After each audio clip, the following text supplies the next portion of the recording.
Well, hello, everyone. I'm John Byrne with Poets and Quants. Welcome to Backstage, our Online MBA event, where we tell you all you need to know and then some about getting an online MBA. We have today in the house three great schools, three great programs, each very differentiated from each other. And it gives you a sense of the range of different programs and possibilities in the online space.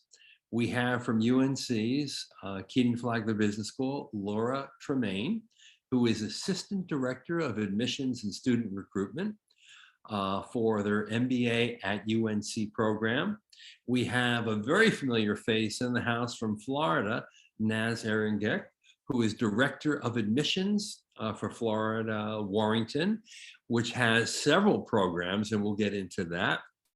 And we have in Boston, Liz Wagner, Director of Online MBA Admissions for Boston University's Questrom School of Business. Welcome, everybody. So let's start with you, Laura, because you're there, and why not? Give us the basics of the MBA UNC program, its structure, how long it is, and a few of the bells and whistles that are attached to the programming.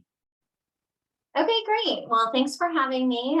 So our program has been around for about 11 years. Last year, we celebrated our 10-year anniversary. And for the online program. Now, our MBA program has been around 70 years. So we have a lot of experience that we're drawing on. But our online program, we have about 900 and some students currently enrolled in our program. Students come into the program. There's 4 different start dates throughout the year, January, April, July, and October. And students can do our program anywhere from 18 months all the way up to 3 years. So we offer a lot of flexibility, 62 credit hours. And our program is a mix of synchronous and asynchronous content. Right, and you also have some in-residence sessions as well. We do, yeah. We have something called summits, which we offer quarterly. And the summits are amazing. Our students really enjoy that in-person component. So we offer those twice in Chapel Hill currently, and then 2 international. We have our first international since COVID that we're having in September in Switzerland.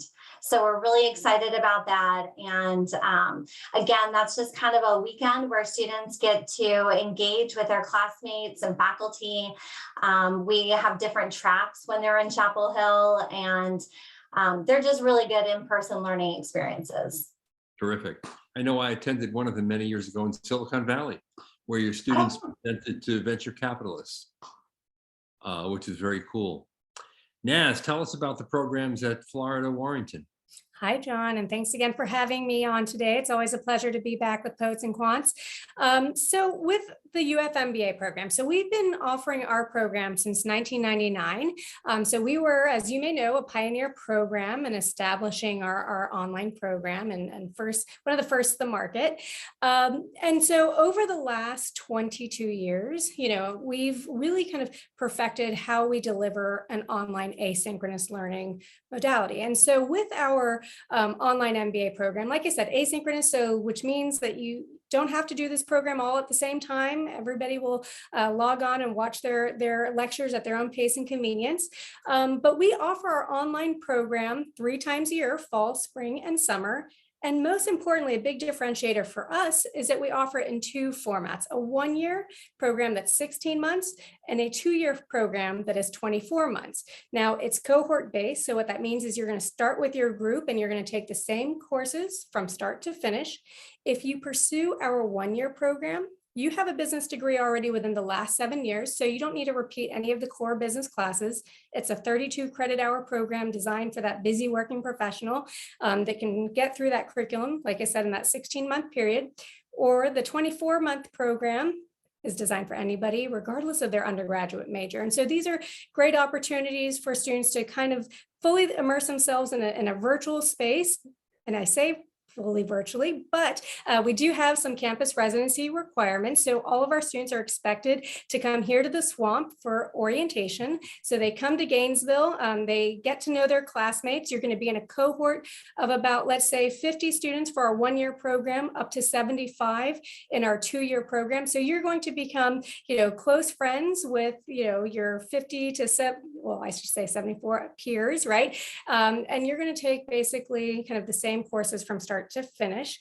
And the great thing about coming to Gainesville is it gives you the opportunity to get to know one another, to come see the campus, acquaint yourself with what it is to be a Gator. And beyond that, we encourage students to come to Gainesville for other residential class weekends, or they can go on one of our global immersion trips that we run 2 times a year. So there's a lot of opportunities to connect with students and connect with the program above and beyond just the virtual setting. And it's so sunny here in Gainesville, as you can see, it's hitting me at the worst possible time. So there you go.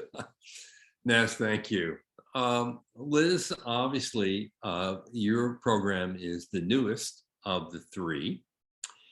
Tell us a little bit about that, how it was designed, because I think there is some differentiation there as well. Sure, yeah, and thanks so much, John, for having us here. So we are the new kid on the block. So the Questrom Online MBA launched in first cohort in fall 2020, so right in the thick of things, and our first class is sort of officially graduating this September. So we're really, really excited about that. And the modality is we are both have synchronous and asynchronous work. So we have a live session every week. We are 100% online, so we don't have any residency requirements.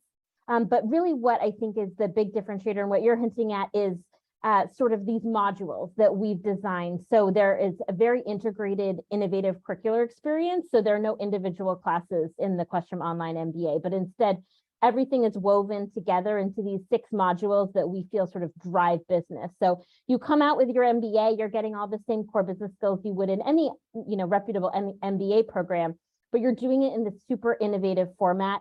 You can do it as fast as 24 months, but you have up to 6 years, and there's a lot of flexibility, but we also lean on sort of the cornerstones of an MBA education. So there's teaming, there's networking, there's all those things you'd expect, which I think sometimes surprises people because we're one of the larger programs. We are bringing in a cohort of about 500.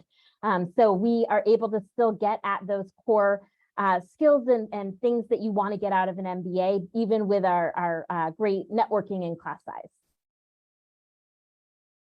And when you take in your latest group of students, which is 500, what will that take your enrollment to? Oh, you're gonna put me on the spot, make me do some math. I think that should bring us to somewhere between, I would say 1,500 and 2,000 total enrollments across all of the different cohorts. Don't quote me on my math and my fast numbers, but upwards of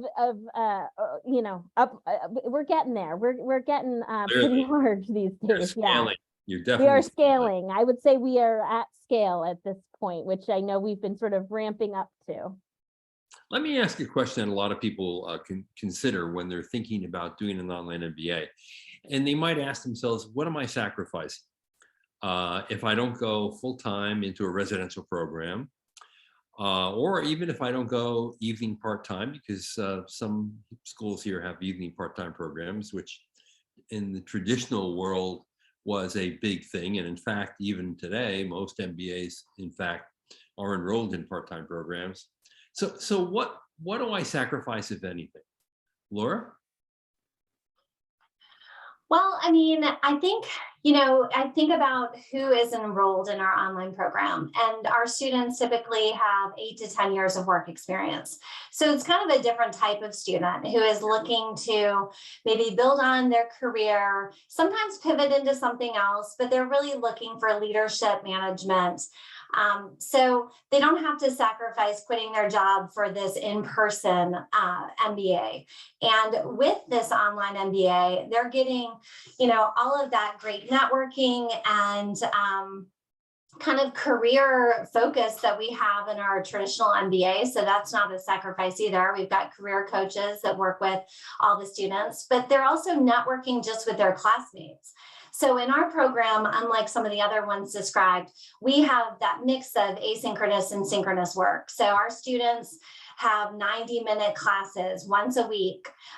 Usually they take about 2 classes, and those are small classes, at most 18 students in a class. And those are mandatory classes. Students are on camera, they must be there. And it allows students to really engage with each other, to have those experiences that make it personalized and more like a classroom setting. So they're not giving that up. And then all week they do, you know, the work required, the group work, the videos, and that asynchronous content. But I think that that's something that does make us really unique, is that, you know, face-to-face contact once a week with a small class size. So even though we have this large program and we offer a really flexible, diverse curriculum with a lot of different focus areas, we're able to offer that small class size setting. Right.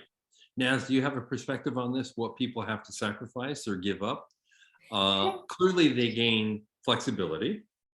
They save money because online programs often are less expensive, but most importantly, the opportunity costs of quitting your job and losing that income aren't there. They gain the ability to immediately apply what they learn in the classroom at work, which is a big plus. But what do they give up? Do they give up anything?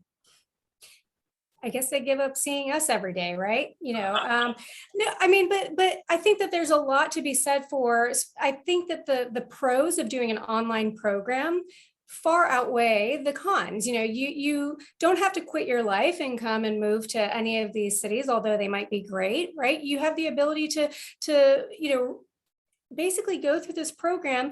You know, you get to meet all of these classmates. You still get the opportunity of you know, getting that one-on-one career coaching here at Warrington. You still get the opportunity of the professional development with your classmates. You know, I don't actually think that there's any con, other than the fact that if, let's say, you listening today, or, you know, let's say you just do better with in-person lecture content, well, okay, you have to know that.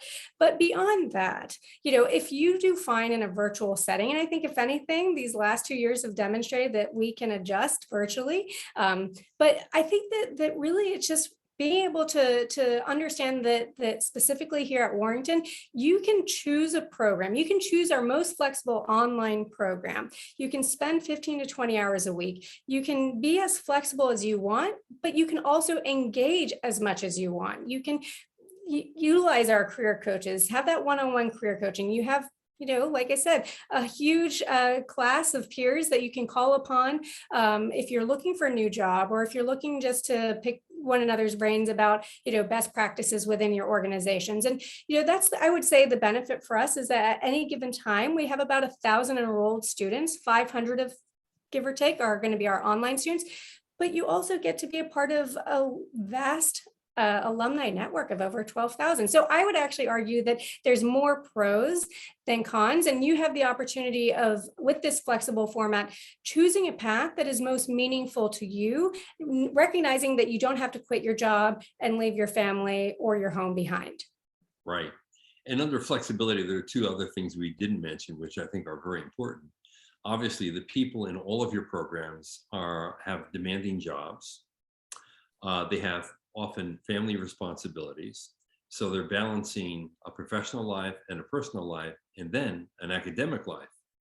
The beauty of an online MBA program is you can decide, okay, my workload is really heavy this semester, this term. I'll take 1 course, or maybe I won't take any courses at all, because I can stretch this thing out for a certain period of time, which gives me additional flexibility. The other aspect of that is many companies offer scholarship help, but they may not be so generous as to cover the full cost of an MBA program. But by stretching programs out and taking them over time, you might be able to max out your scholarship benefit at a company and get a lot more of the MBA program paid for by your firm than you otherwise would in some other MBA options that exist.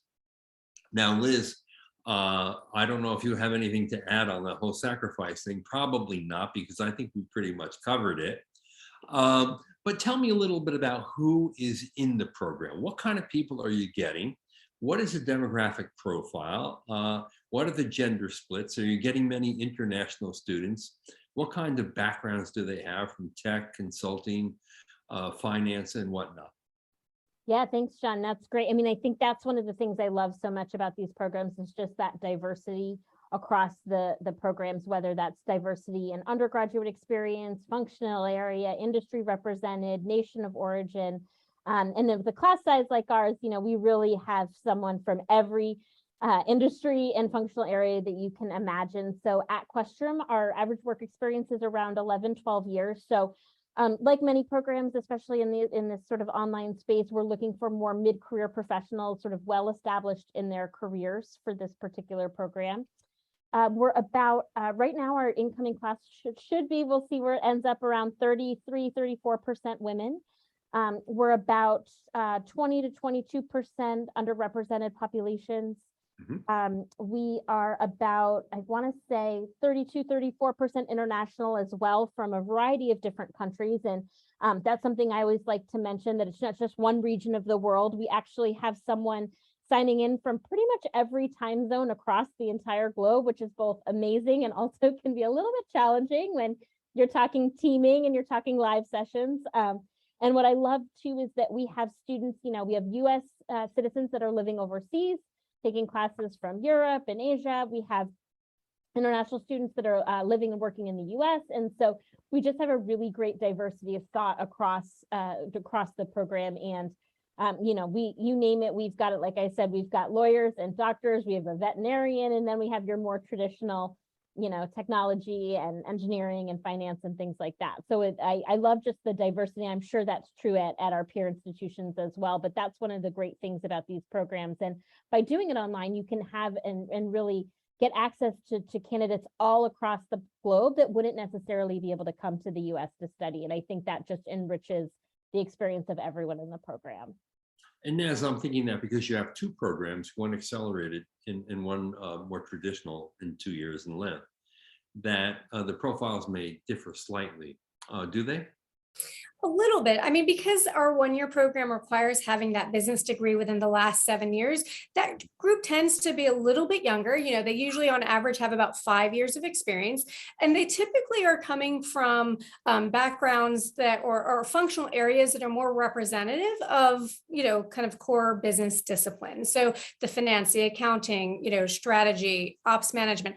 But by and large, our one-year accelerated students, they're looking to kind of grow within their professional roles. And oftentimes I would say, you know, they're in leadership development programs. So their companies are funding their MBAs. And so I would also say that yes, the one-year program, they're going to be a little bit greener, if you will, in their professional experience. They tend to be a little bit more homogenous in the sense of they have to have a business degree within the last 7 years. On, you know, kind of the flip side, as Liz said, the 2-year program, because it doesn't require any business undergrad degree, you know, or it doesn't have to, you don't have to have earned that within the last 7 years. The scope of majors, academic disciplines to, you know, professional disciplines are also kind of, it runs the full gamut. And I'll also tell you that we're kind of a big portion of our student population are veterans and are, you know, active duty military. And so that's another kind of ease that you'll see of all three of our programs, that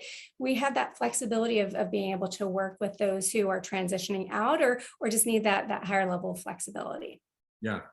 And Laura, you already mentioned that your students have more than 10 years of work experience, which almost feels more like an executive MBA kind of demographic. What are other aspects of the class profile? Yeah, I would say they're pretty similar to what Liz and Naz said too. We have about 30 to 35% women. We have maybe a few less international because we've got that synchronized class component, and it does get a little tough if it's the middle of the night. Although we have had students log in, you know, and really dedicated to be up at 3 a.m. taking a class. But we do get a lot of military. So just like Naz mentioned, that is we have about 20 to 25% sometimes each term starting. And then our students range from all different backgrounds. I mean, we've got lots of students who have second degrees, whether it's med students and dentists and engineers, and lots of masters and PhDs. And then also just people who have, liberal arts degrees and don't even really have too much business experience. We get some of them too. So it's a big mix. And I think that just like the other programs we're seeing, really contributes to this really amazing conversation that they can have in class, because there's so much diversity, so many different opinions, and really rich, engaging conversations. Yeah. Now, Laura, since you've been enrolling students in this program for 11 years, I wonder how old was the oldest student and how young was the youngest one? And you can guess if you don't know the exact age. Okay, I'm going to say old people like me. Yeah, actually, I would say maybe like 67, 68. Wow. John, I don't know how old you are, but I mean, I'm always really impressed when I'm reviewing applications, because I'm like, wow, you are really still getting at it. And that's really amazing. And then we do require at least 2 years of work experience. So we do have some applicants who, like you said, like that's one thing they're not willing to give up, is to stop their job and they want to do an online. So sometimes we do have some really qualified, very mature, younger applicants with at least 2 years of work experience. So, I mean, I guess that could be as young as 23, 24, but that's definitely more rare. I mean, it is really the 8 to 10 years. Yeah, exactly. Now, Laura, I wonder what you think differentiates MBA at UNC from other online MBA options. What are the differentiating characteristics of the program, do you think? Yeah, well, like I mentioned before, I definitely think, we are a big program that operates like a small program in terms of our class size. So because we're a big program, we're able to offer such a range of classes, so many different times, the same class throughout the week, different time throughout the evening to meet everyone's schedule. But then because there are only 18 students in a class, we really operate in that way of, having those close-knit relationships, getting to know your faculty, getting to really know the students. So I think that is really different. And because our students have to be on camera, and that is a requirement, I also think it makes them really feel committed to the program, to each other, to contribute, to really build those relationships. So I feel like we attract very collaborative students in nature. I would also say, in thinking about our concentrations, that's something that might be a little bit different. So we offer currently right now 5 different concentrations in finance, data analytics and decision-making, entrepreneurship, marketing, and then strategy and consulting. And then come October, we're going to be having a new concentration. We have not decided exactly on the name of it yet, but it's going to be a leadership management concentration.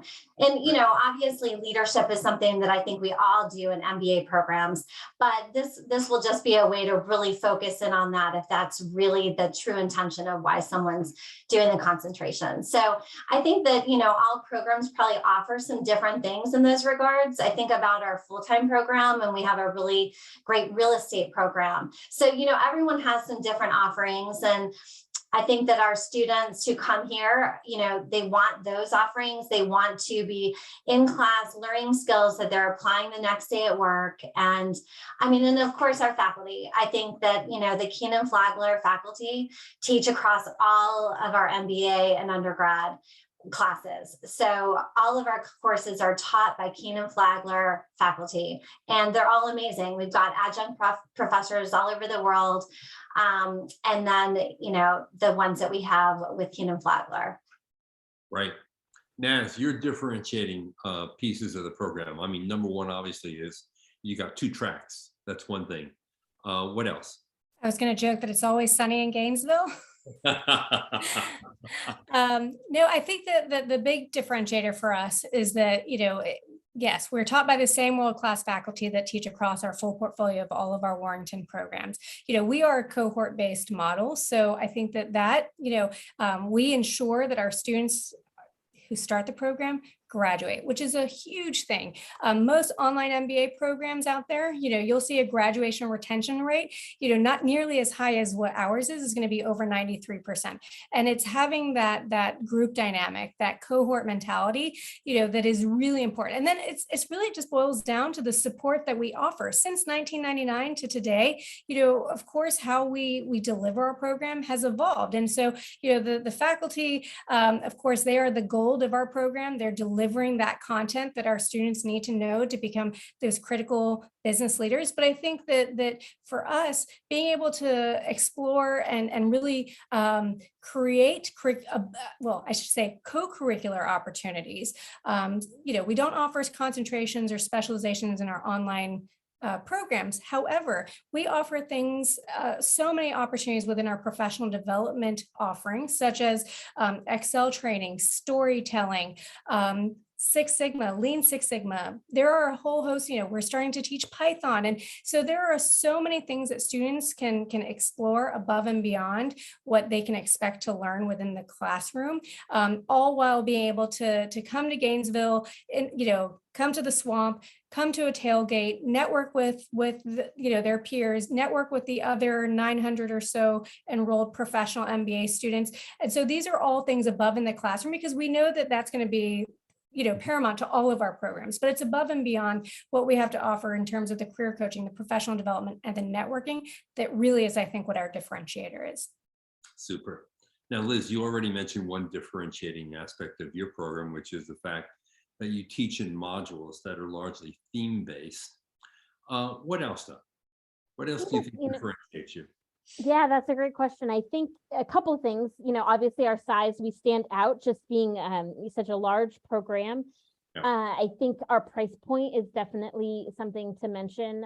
We don't have the specializations and the electives and some of the resources that some of our peers have. And with that comes a price point of where we're able to offer a degree for $24,000 for the full MBA.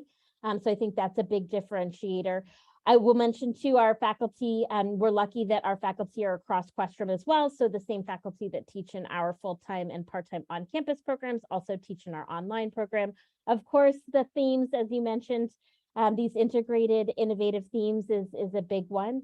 And I guess I'm trying to think if I've missed any. I think those are the big things really that allow us to stand out. Terrific. Now, in your case, you don't have electives, right? Everything is designed to be taught, and the program was thought out so that the feeling was there's not a need for electives. Is that right? Yes, and I think one of the things that's so interesting is we were building this sort of as sort of before COVID and then as COVID was hitting, and so.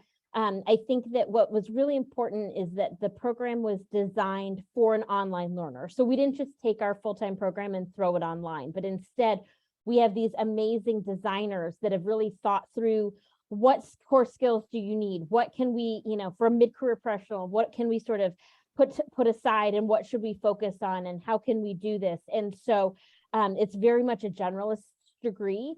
And, there is, I'll give a little spoiler, there's talk of eventually potentially doing sort of a +1 add-on. So I don't want to say never for electives and specializations, but right now really we're focused on these 6 modules and it's been very intentionally designed. And what I love is we have an entire team that's going back, and as we've sort of gone through each module, now we're just about to have finished going through each module once as this new program. We have this whole revision team that's going back, what worked, what didn't. And so we're constantly working on continuous improvement. So, but you're right, exactly that we've really designed it around these themes and what we feel as you as sort of a mid-career manager, what you need to really be successful and take your career to the next level. Great. And Laura, what percentage of your courses are so-called core courses that everyone has to take? And what percentages are electives that I imagine feed into the 5 concentrations you mentioned earlier? Yeah, so we've got about 50, just over 50% of core courses. Mm-hmm. So again, there's lots of options and opportunities. And I was thinking about, our students, they are such a range. So, I mean, we have people who are presidents of companies and CEOs, and then we have someone who's a little more entry level. So I feel like our courses really have something for everyone, depending on where they are and where they want to get to.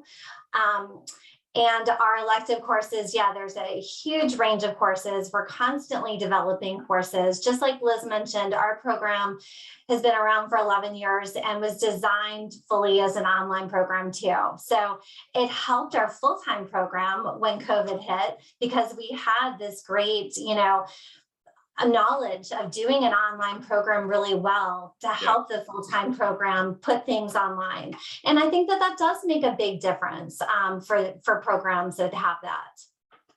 And Naz, what's the core and elective split? And I imagine it differs from the two programs, but roughly. So actually, since the program is lockstep, there's only actually one course that students get to choose from. So everything else, so if you're doing the 2-year program of the 48 credit hours, so 15 of those courses we've prescribed as core and extended core.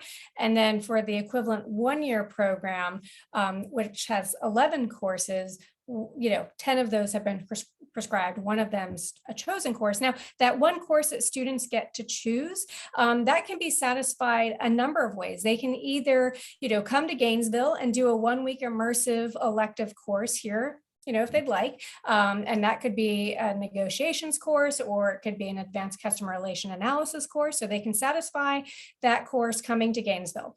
Or their experiential learning course could be satisfied by going on one of our global immersion trips. These are 1-week study tours where you'll spend 1 week visiting about 6 to 8 different companies, learning more about what they do, learning more about their strategy, their positioning, kind of where they are both geographically as well as industry-wise. So you can spend a week abroad with your peers and get to explore that and satisfy that experiential learning credit hour that way. Or we're part of the Washington campus, and you can learn more about business policy in DC and spend that week learning from business policymakers in that area. Or you can satisfy this experiential learning course purely by taking one of our online courses. So we offer kind of that utmost level of flexibility and being able to say, look, we're gonna tell you what you're gonna take from start to finish, but there's one experiential learning course that you get to choose, and you get to choose how you absorb it. Come to Gainesville, do it online, go abroad, or go to DC. Right, great. Naz, I wonder how you teach leadership in your program, because, a lot of MBA programs are focused around professional development. So sure, you learn the basics of marketing and accounting and finance and strategy. But a lot of what a great MBA program does is kind of like sand down the rough edges in people, make them better communicators, make them able to present in a persuasive way, allow them to work effectively with teams that are very diverse and dynamic, and may be remote from all over the world. How do you address those softer skills in your program? Yeah, that's a great question. So all of our students are required to take professional communication. They take that semester 1. Doesn't matter if you're in a 1-year or a 2-year program. First, we're going to lay the foundation of what does it mean to be a good communicator. And so we have a dedicated staff that is focused on how do you deliver that message? And then, like I said, going above and beyond that with our kind of optional programming, with our professional development opportunities for storytelling, for fine-tuning your elevator pitch, for negotiations. Like I just said, one of those elective courses, actually I say elective course, we're now integrating it so that all of our students are able to take it. So beyond the kind of traditional business core, and I would actually say that probably most of the schools on this call today all have a heavy teamwork dynamic within the curriculum. So 50% of your deliverables are going to be team-based. So very early on, you realize that you cannot operate in this MBA program as a silo. So you have to kind of start utilizing what you're learning in your professional writing, professional communication courses almost instantly. And this is something that you'll build upon, because even as an online student, you're still expected to do presentations. You're still expected to communicate effectively. And I would actually argue that most of our online students learn this trait even faster than all of our in-person or residential program students, largely because they have to. It's the only medium in which, when you're doing online discussion postings and you're kind of going through a complex operation supply chain management discussion, you have to be able to convey your message in a clear and concise way. And so I would say that by and large, that level of those soft skills are something that start on day one, and we continue to build upon them both within the curriculum as well as co-curricularly, right? And that's something that is important, because as business leaders, we have to be able to know the essence of being able to communicate clearly, concisely, and be able to ensure that we can make the best changes for our organizations. And so that's something that I would say is paramount for all of our programs, but then it's kind of embedded within our curriculum. And Laura, I know that at Kenan-Flagler in the full-time MBA program, you're very differentiated on not only leadership, but how you teach leadership. And I wonder how you translate that into the online format. Yeah, so I mean, just like Naz mentioned, there's definitely leadership built into all the classes, and with that communication and all of those, we definitely have that. And I would say that leadership we really focus on in our summits. So that's really an opportunity when our students are in person for those weekends to choose a track. So we always offer a personal leadership track. And then this past one, we brought back the team leadership track as well. So this is like an awesome weekend where, from Friday all the way to Sunday, so 2.5 days of full class time, you are having faculty come in, doing presentations, doing teamwork, having activities, all focused on leadership. So it's kind of like an intense leadership weekend. So I think that that's one way we really have that focus. And then I would say, just like the teaming and the natural things that happen in class. And then I would say, probably we would all say this with the career coaches. I think that they do a lot to develop leadership skills through presentations they do, through the one-on-one coaching. And, that's really individualized. Right. Great. And Liz, I'm imagining that in each module, there are aspects of learning how to operate in a team and learning how to lead others. Is that right? That's exactly right. And, it's woven throughout each of the 6 modules. I would say there's 2 in particular that really hit home on leadership skills: leading with integrity, which is our 3rd module, and fostering an innovative mindset, which is our final module. Really, I think, hone in on those leadership skills. And I'm sure at all of our schools, not only leadership, but leading with integrity is so important, and bringing ethics into decision making is so important. And so we've wanted to make sure that was baked right into the experience. But you'll find it in all of the modules in sort of different ways, depending on the module and the course material that particular semester.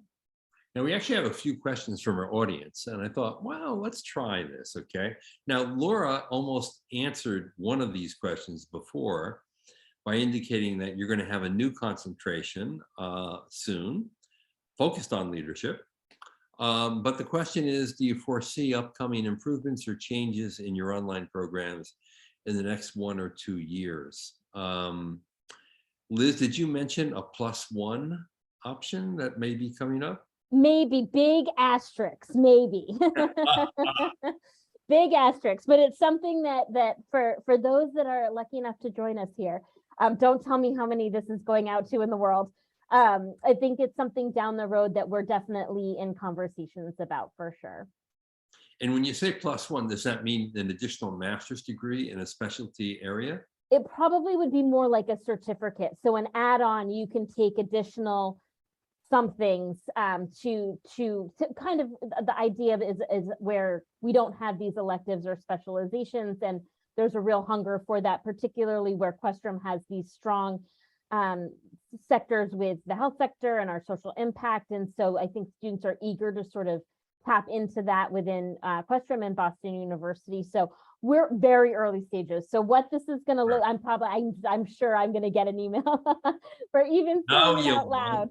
But it is something that's in the works, and it's something that I think, we're just in these initial stages about, again, how do you sort of continue to improve the delivery of your Sure. experience for your students. I mean, for what it's worth, I think it's a great idea. A series of 3 courses that give you a deep dive in business analytics or accounting or finance, whatever your specialty wants to be, and you get a certificate on top, and you pay a little bit more for it. I think that's a great idea, frankly. Naz, do you have anything forthcoming that you can announce and not get in trouble for? Well, so I think that the great thing about having a dedicated staff member that focuses on professional development is that she's constantly looking for new and innovative ways to develop the skill sets of our students above and beyond the classroom. So we don't necessarily have to change our curriculum per se, but we're able to constantly evolve and figure out what employers are looking for so that we can offer professional development accordingly. And in fact, similar to Laura's summit weekends, we have professional development focus weekend. So once again, if you want to come to Gainesville and get your Lean Six Sigma certification, you're able to do so. And so because this is something that we open to all of our students, whether you're an online student or a full-time MBA or an executive MBA, we're able to offer this additional programming for all of our students. And that's something that this, being agile with what market demands are, coupled with having a dedicated staff and career coaches to kind of be the ears and eyes of what skill sets our students and employers are looking for, is something that is hugely beneficial for us. So like I said, Python was our newest one, but we are constantly evolving and figuring out new strategies for improving the skill sets of what our MBAs are looking to get into.